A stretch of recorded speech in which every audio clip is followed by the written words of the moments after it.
Connor in the comments asking, serious question, is DeMar clutch player of the year? I know it's kind of stupid considering the Bulls record, but the dude has earned it. I don't think it is stupid for him to at least be in the conversation. Right. I don't think it's stupid at all. You've been keeping track of the Bulls clutch games, the Bulls clutch record, the Bulls clutch ratings all season, Will.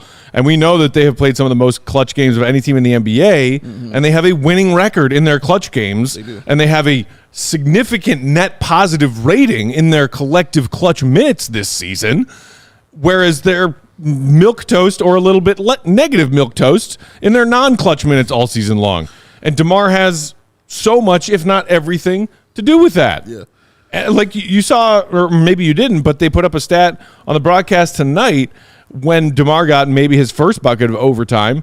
He tied Kyrie's previous record set in 2013-14 season for the most collective overtime points scored in a single season at 50. Wow. Which, again, the Bulls have played their fair share of overtime games this season, so there is, the compiling of those stats factor there. But still, DeMar has put up 50-some points in Bulls overtime games this season, and they're winning more clutch games than they lose. And I feel like the one thing that was kind of missing from his resume, and correct me if I'm wrong, but it just didn't feel like there was that one moment that you could look to and say, that's the clutch player of the year. And I feel like tonight might have been it. He shot tonight. He had like 4 of them. Yeah. But I mean, like that shot that he hit to send the game to overtime, like that is that is a shot that's gonna people are gonna remember, like the buzzer beater against the Pacers. Yeah. I mean, it wasn't obviously a game winner, but to win the game like that, and just pulled up the stats real quick here.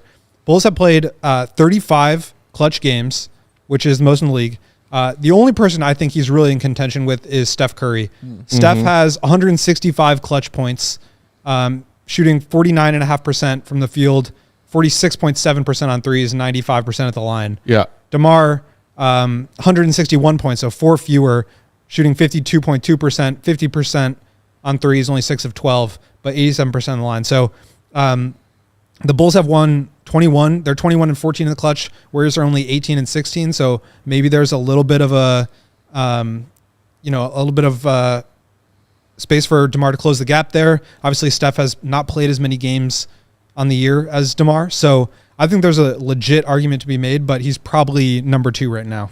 And you're right. Like, this is the stamp. I agree with you. This is like that one moment where it's like, that's... When you're trying to make the argument, this is it right here. And I feel like I'm maybe missing another game winner that he had. I'm not saying you have, but I'm saying this kind of one, though, is the stamp. Because not only the shot, but the free throw also to get it there as well.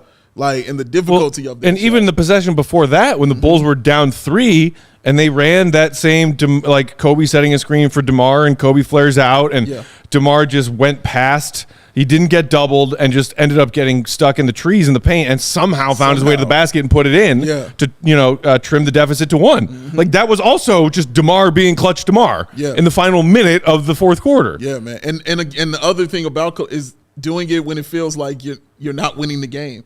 And there were many moments at those Miles Turner's threes where you felt like the game was kind of over, or it was on their side. Also, screw you, Miles Turner. Yeah. Or two back-to-back threes late in the fourth, yes, and then drilled 2 more in overtime. Yeah, man. Just obnoxious. We all silly like the mayor.